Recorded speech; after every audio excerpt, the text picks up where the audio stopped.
నన్ను బాగా చేయండి. మందులు కొనుక్కున్నాడు, నన్ను బాగా చేయండి అని అన్నాడు. రోజు రోజుకి డాక్టర్లు అయినా మార్చేస్తూనే ఉన్నాడు, నన్ను ఎవరైనా బాగా చేస్తాడు అని. చాలా పైసలు ఖర్చు పెట్టిండు, కానీ రోగము బాగా కాలేదు. ఓ బ్రదర్ అండ్ సిస్టర్, నా జీవితంలో కూడా ఒక్కొక్కసారి అలాగే జరుగుతుంది. మనం విశ్వాసీలు కొంతమంది దేవుని నమ్ముకున్న తర్వాత కూడా ఏమవుతుందంటే కొంచెం బాగలేకుండా అయిపోతారు. చాలాసార్లు మన పరిస్థితి కూడా అలాగే ఉంటుంది. మనం హాస్పిటల్లో తిరుగుతూ ఉంటాం. ఏ హాస్పిటల్ మంచిగా ఎవరన్నా చెప్తే వెంటనే మనం ఏం చేస్తామంటే వెంటనే మనం ఆ హాస్పిటల్కి వెళ్ళిపోతాం, ఎంత ఖర్చు అయినా సరే. కానీ ఓ బ్రదర్ అండ్ సిస్టర్, కొంతమందికి బాగా అయిపోతుంది, కొంతమందికి ఇంకా అలాగే ఉండిపోతుంది. కొన్నిసార్లు మనం ఈ డాక్టర్ దగ్గర చూపిస్తాం, ఆ డాక్టర్ దగ్గర కొన్ని రోజులు చూపించుకుంటాం. ఆ డాక్టర్ బాగా చేయకపోతే ఇంకొక డాక్టర్ దగ్గర వెళ్ళిపోతాం. ఆ డాక్టర్ ఒకవేళ బాగా చేయలేదనుకో ఇంకో డాక్టర్ దగ్గర పోతాం.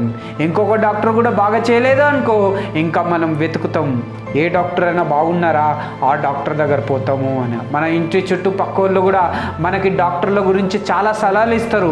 ఏ డాక్టర్ దగ్గర పో, ఆయన ఇంత చదువుకున్నాడు, ఇంత ఎక్స్పీరియన్స్ ఉంది, అంత ఎక్స్పీరియన్స్ ఉంది అని చెప్తే వెంటనే మనం ఏం చేస్తామంటే వెళ్ళిపోతాం అక్కడ కూడా.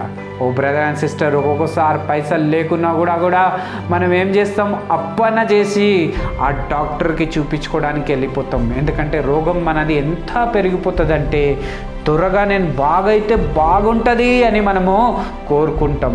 ఓ బ్రదర్ అండ్ సిస్టర్, ప్రతి ఒక్క మనిషి ఇదే కోరుకుంటాడు, నా ఆరోగ్యం బాగుండాలా, నేను మంచిగా ఉండాలా, నా చేతులు పని చేయాలా, అన్నీ పని చేయాలని మనం కోరుకుంటాం. ఓ బ్రదర్ అండ్ సిస్టర్, చాలామంది ఇదే కోరుకుంటాడు. మన దేవుడు కూడా ఇదే కోరుకుంటాడు, నా పిల్లలు బాగుండాలా అని. శరీరకరమైన తండ్రి కూడా, మన పేరెంట్స్ కూడా ఇదే కోరుకుంటారు, మా పిల్లలు ఎప్పుడు కూడా బాగానే ఉండాలా అని. ఓ బ్రదర్ అండ్ సిస్టర్, మన పరలోక దేవుడు యేసయ్య కూడా నీ కోసం, నా గురించి కూడా అదే ఆలోచించుతున్నాడు, నా బిడ్డ బాగుండాలా అని. ఓ బ్రదర్ అండ్ సిస్టర్, కానీ కొన్నిసార్లు పరిస్థితులు ఎలా మారిపోతాయి అంటే ఆరోగ్యం పాడైపోతుంది. ఎన్నో పైసలు ఉన్నా కూడా మనకి ఏ పైసలు అయితే ఖర్చు అయితేనే ఉంటాయి, నీళ్ళలాగా వెళ్ళిపోతాయి, కానీ స్వస్థత మాత్రం జరగదు. కొన్ని సంవత్సరాలు అయిపోతాయి కొంతమందికి బాగా లేకుండా, కొంతమందికి 1 year 2 year 10 సంవత్సరాలు 15 సంవత్సరాల దాకా ఆ రోగంతోనే బాధపడుతూ ఉంటారు. ట్రీట్మెంట్ చేపిస్తూనే ఉంటారు, ఆ ట్రీట్మెంట్ తీసుకున్నంత వరకే బాగుంటుంది, ఆ తర్వాత మళ్ళీ ఆరోగ్యం పాడైపోతుంది. చాలామంది ఇలాగే విశ్వాసులు ఇలాగే వెళ్తున్నారు. ఓ బ్రదర్ అండ్ సిస్టర్, అయితే దేవుడు ఈరోజు ఈ వాక్యంతో మనతో మాట్లాడుతున్నాడు. ఒకవేళ మనం కూడా ఉపవాసంలో ఉండి ప్రార్థన చేస్తే చాలా లాభం మనకి. ఉపవాసంలో ఉండి మనం ప్రార్థన చేస్తే దేవుడు ఆ ప్రార్థనని వింటాడు. అంటే ఉపవాసం లేకుండా మనం ప్రార్థన చేస్తే దేవుడు వినడాన్ని కాదు, దేవుడు ఆ ప్రార్థన కూడా వింటాడు. కానీ మనము సమర్పించుకొని ఒక్కరోజు దేవునికి ఇచ్చి, ప్రభువా ఈరోజు నీదే ప్రభువా, నేను ఈరోజు నా ఇష్టమైంది ఏది కూడా చేయను ప్రభువా, ఈరోజు మొత్తం నేను నీకే సమర్పిస్తున్నాను ప్రభువా, నేను నాకు సమర్పించుకుంటాను ప్రభువా. అది ఒకవేళ త్యాగం చేసి, ఒకవేళ మనం ఉపవాసంలో ఉండి ప్రార్థన చేస్తే దేవుడు అది తప్పకుండా వింటాడు. ఎన్ని సంవత్సరాల నుంచి ఏ రోగమైనా సరే కానీ దేవుడు అది తీయబోతున్నాడు. ఎన్ని సంవత్సరాల నుంచి ఎన్ని డాక్టర్లను మార్చి ఉంటావు, ఎన్నో పైసలు ఖర్చు పెట్టి ఉంటావు, ఎన్నో అప్పైనా చేసి ఉంటావు, కానీ అది కూడా బాగా కాలేదా?